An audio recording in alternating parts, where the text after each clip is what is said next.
hari ini tanggal 16. Nah, 16 Agustus ini ada semacam drama terjadi. Drama dalam arti kata, para pemimpin kita setelah Jepang kalah dan Bung Karno, Bung Hatta, Pak Rajiman itu dipanggil ke Dalat, ke Saigon. Dan di sana diberitahu bahwa panitia persiapan kemerdekaan dibentuk dan itu diserahkan kepada Soekarno sebagai ketua dan Bung Hatta sebagai wakil ketua. Gitu. Nah, tanggal 15 itu kan Jepang menyerah didengar oleh Syahrir. Nah, Syahrir mempunyai pendapat yang berbeda dalam arti bahwa Syahrir kan anti Jepang. Jadi dia bilang sama Bung Hatta, tolong sampaikan kepada Bung Karno agar supaya Bung Karno sendiri saja yang mengucapkan kemerdekaan Indonesia atas nama rakyat Indonesia lewat radio. Nah, tapi Bung Hatta sudah berpikir pasti Bung Karno tidak mau. Tapi akhirnya Syahrir mendesak dan minta bertemu. Mereka datang ke rumahnya Bung Karno, Syahrir dan Bung Hatta. Nah, tadinya Bung Hatta agak ragu juga apakah Soekarno mau menerima mereka, tapi akhirnya Soekarno menerima. Dalam buku ini diceritakan bahwa ketika sampai di rumahnya Soekarno, maka mereka bertiga duduk di sebuah meja kecil, mereka bertiga. Nah, Bung Karno bertanya kepada mereka, Anda datang ke sini mau menyampaikan apa? Nah, lalu Bung Hatta serahkan kepada Syahrir. Syahrir yang mengatakan bahwa sebaiknya karena Jepang sudah kalah dan sudah menyerah, maka sebaiknya Bung Karno saja yang mengucapkan proklamasi kemerdekaan lewat radio secara pribadi, jadi atas nama rakyat tapi dia sendiri. Nah, Bung Karno ya tidak mau karena dia kan sudah diangkat sebagai ketua panitia persiapan kemerdekaan Indonesia bersama Hatta sebagai wakilnya. Nah, menurut Hatta, antara mereka, terutama antara Syahrir dengan Bung Karno, istilah yang digunakan Bung Hatta di sini hebat juga. Kami bertengkar. Setelah beberapa lama bertengkar, akhirnya tidak ada kesepakatan. Syahrir, Bung Karno tetap bertahan dan panitia yang berhak menyampaikan kemerdekaan Indonesia adalah panitia persiapan kemerdekaan Indonesia. Mulailah di situ sebenarnya persoalan perbedaan di antara para pemimpin kita.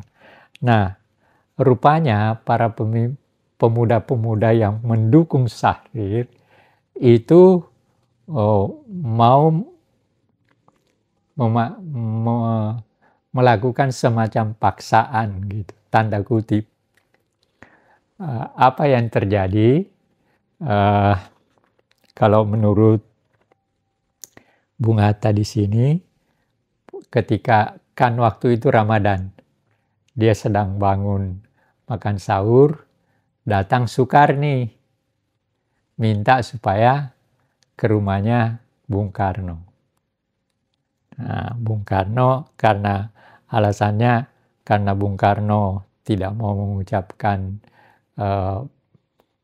proklamasi sendiri lewat radio, maka rencananya pemuda akan melakukan demonstrasi besar-besaran yang jumlahnya demonstran mungkin dikatakan di sini 15.000 pemuda akan melakukan. Tapi nah inilah setelah setelah Bung Hatta ke rumahnya Bung Karno, maka akhirnya mereka diculik. Kalau Bung Hatta menggunakan istilah diculik, kalau Soekarno tidak mau menggunakan. Alasan Soekarno, kami tidak mau menculik, kami mau menyelamatkan Bung Karno dan Bung Hatta, karena jangan sampai nanti kalau pemuda demonstrasi 15.000 yang menjadi sasaran tembak adalah Soekarno dan Hatta, maka kami menyingkirkan keluar kota gitu. Nah, dibawalah mereka ke sana. Nah, sampai di sana ya dia tinggal di rumah yang punya Cina dan keluarganya masih hidup di Kerawang itu. Di Rengas Dengklok masih. Tapi yang punya rumah udah meninggal, yang hidup masih anaknya kalau nggak salah. Pernah di koran. Nah, di sana jadi Soekarno, Hatta, Ibu Fatmawati, dan Guntur diculik. Nah, malah di sini lucu juga diceritakan, Bung Hatta kan menggendong Guntur, kencing. Jadi ada hal-hal semacam kelucuan tertentu. Nah, lalu kemudian setelah mereka sampai di Rengas Dengklok, mereka di rumah Cina itu asrama Peta. Di situ ada, rupanya di situ sudah ada Latif Hendraningrat dan seterusnya. Jadi sudah diculik ke Rengas Dengklok, disuruh nunggu. Nah, lalu ada waktu Bung Karno dan Bung Hatta masuk di rumah itu, ada penjaga, ya, orang Peta. Lalu menunggu beberapa lama, nggak ada apa-apa. Nah, lalu si penjaga ini oleh Bung Hatta diminta datang ke Soekarno memberitahu kapan, apakah sudah terjadi. Belum terjadi. Tapi singkat kata, setelah terjadi itu, Subarjo rupanya di Jakarta tahu bahwa dia Bung Hatta, Bung Karno dan Bung Hatta ada di Rengas Dengklok, lalu dia pulang. Nah, antara Subarjo dan Maeda itu rupanya ada kontak hubungan, sama-sama sosialis rupanya.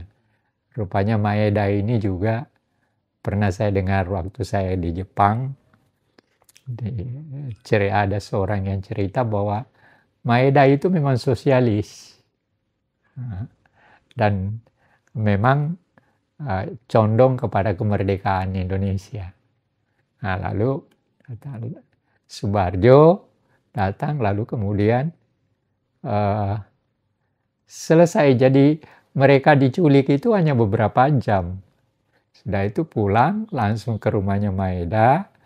Ada sekian banyak orang ngumpul. Maka setelah itu Bung Karno mengajak Bung Hatta untuk duduk dan membuat proklamasi. Selesai.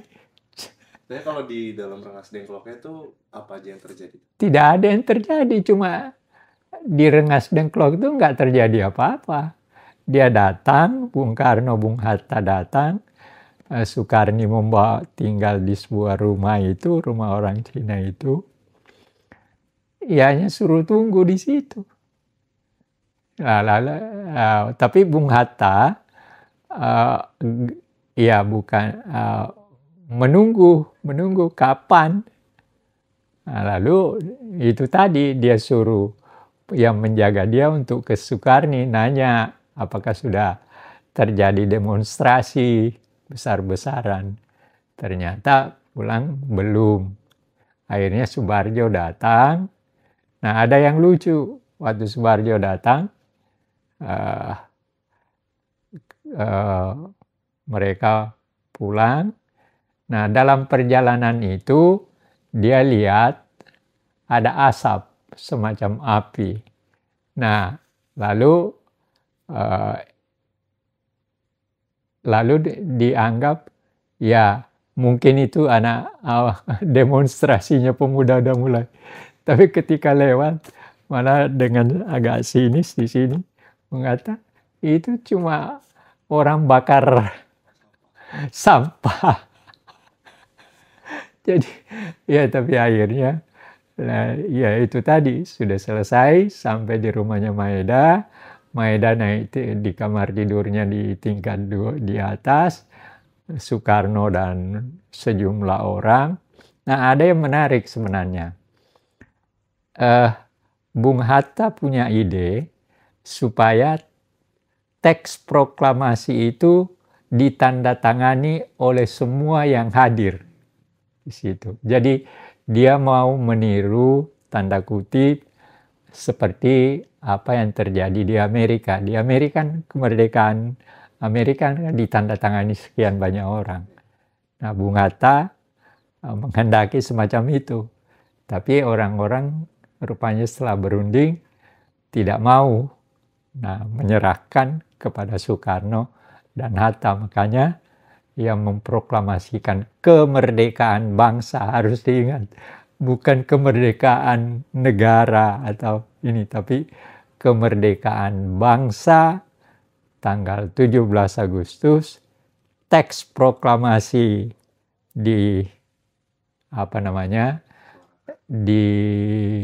didiktekan oleh Bung Hatta kepada Bung Karno dan Bung Karno menulis. Lalu kemudian setelah itu diserahkan kepada Sayuti Melik.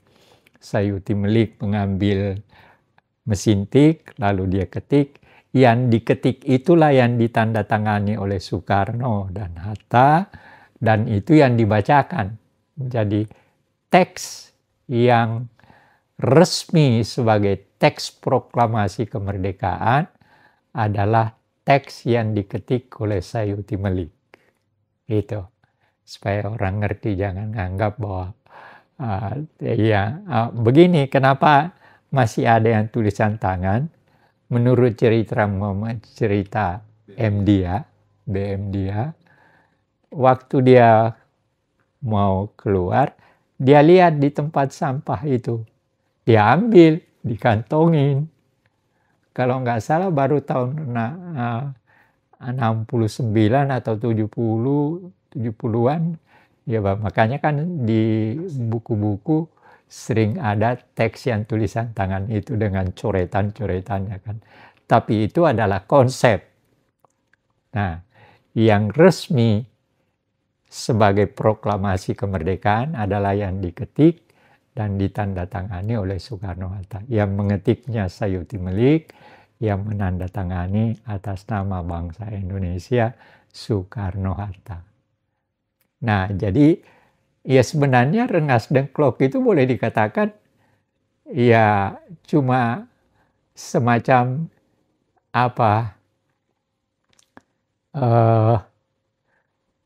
semacam antara aja perjalanan menuju kepada kemerdekaan. Tapi kalau dari Bung Hatta sendiri di buku itu pemaknaan dari Bung Hatta seperti apa? Ya tidak ada, cuma itu tadi. Artinya pemaknaannya ya kita diculik karena terjadi perbedaan pendapat antara kelompok pemuda Sahrir dan pemuda. Lalu Bung Karno, Bung Hatta tetap berpegang bahwa yang berhak memproklamasikan kemerdekaan, menentukan proklamasi kemerdekaan adalah panitia persiapan kemerdekaan yang dibentuk menggantikan BPUPK. Ya udah selesai, hanya itu aja. Jadi ya semacam sebelum menuju kemerdekaan ada peristiwa di mana itu terjadi oleh karena perbedaan antara dua kekuatan pikir. Di satu pihak Syahrir yang memang anti Jepang, didukung oleh pemuda-pemuda. Di lain pihak Soekarno dan Hatta yang memang kerjasama dengan Jepang. Nah, lalu kedua orang ini, Soekarno-Hatta dipanggil ke Dalat. Nah, diberitahu bahwa panitia persiapan kemerdekaan dibentuk, dan ketika Soekarno bertanya kapan kemerdekaan itu akan diucapkan, ya Terauchi, Panglima Asia Tenggaranya Jepang, mengatakan ya terserah Anda, kapan Anda mau. Gitu ceritanya. Jadi ya semacam selingan aja. Dengklok itu semacam selingan menuju kepada proklamasi. Mengapa itu terjadi? Oleh karena perbedaan pendapat antara Syahrir yang didukung oleh pemuda yang menghendaki agar supaya proklamasi kemerdekaan itu diucapkan oleh Bung Karno pribadi, supaya sekutu tidak akan menganggap bahwa proklamasi kemerdekaan Indonesia itu adalah buatan Jepang. Nah, menurut Soekarno dan Hatta, baik Soekarno pribadi maupun atas nama PPKI, ya tetap aja itu buatan Jepang. Dalam arti Soekarno itu bekerja sama dengan Jepang, kan. Ya, begitulah ceritanya, selingan. Tapi selingan yang menarik. Menariknya di mana? Jadi dalam situasi kritis, maka di antara para pemimpin kita terjadi perbedaan, dan kalau saya pinjam istilah Bung Hatta di sini, di antara yang berbeda itu terjadi pertengkaran. Oke. Kita itu proklamasinya tidak terlalu rumit. Jadi nggak ada, ya rengas dengklok itu ya cuma ya selingan aja. Karena selingan tetapi dilahirkan oleh dua pendapat yang berbeda, yang memang dua sikap yang berbeda juga, yaitu di satu pihak anti Jepang, di lain pihak kerjasama dengan Jepang. Hanya itu aja.